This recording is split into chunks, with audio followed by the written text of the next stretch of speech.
Qazaxın Aşağı Əskipara kəndi erməni işğalından əvvəl.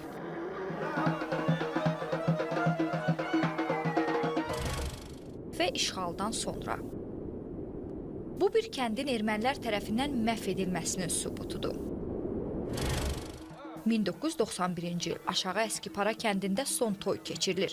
İnsanlar sevinclidir, evlərinin pəncərəsindən, bacasından toyu izləyirlər. Amma bilmirlər ki, bu onların kənddəki son toy büsatıdır. Bir neçə ay sonra doğma kəndləri işğal olunacaq, bir-birindən gözəl evləri yox ediləcəkdir. Toy bax, buru ilə gəlin karvanı gəldi, bax bu yolla Tofiq müəllimcilin evinə. Tofiq müəllimin oğlu Yaşarın toyu idi. Allah xoşbəxt eləsin. Bax, orada gözəl palatka quruldu. Cəmaat toyda iştirak elədi, gözəl. Qara zurna, saz, nə bilim, hər şey. Onda ara qarışıq idi, ancaq bilmirdik ki, belə vəziyyətə düşəcək. Hiss eləmir, inanmırdıq ki, kənd işğal oluna bilər. Xarabalıqlar içində daş parçaları. Burada bir vaxtlar kənd olub. Aşağı Əskipara kənd sakini Bəxtiyar İsayev xarabalıqlar içində öz evini axtarır. Bax, bu ev bizimdir, o əmim evidir, bu Mustafa əminin evidir, bu bizim rəhmətli Yusuf dayının evidir, bu Mehmet müəllim, məktəb direktorumuz vardı, sonra Sudu yolda Əhmədgilin evidir. Buradan yol gedir, elə bil, ora əmim evinlə bizim evimizə elə bir darvazadan daxil olurduq, bir ailə kimi yaşamışıq.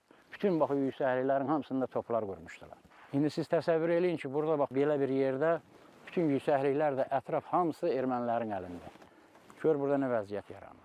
Hələ yaşaya-yaşaya evlərin bəlkə bir 30-40%-ni top dağıtmışdı bizim kənddə.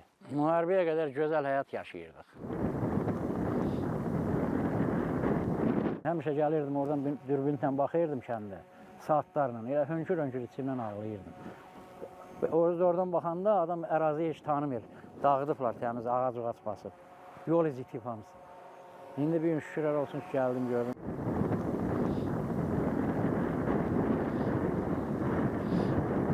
O Noyambriyanla Zevanın magistralı bax, bir dənə yol buradır.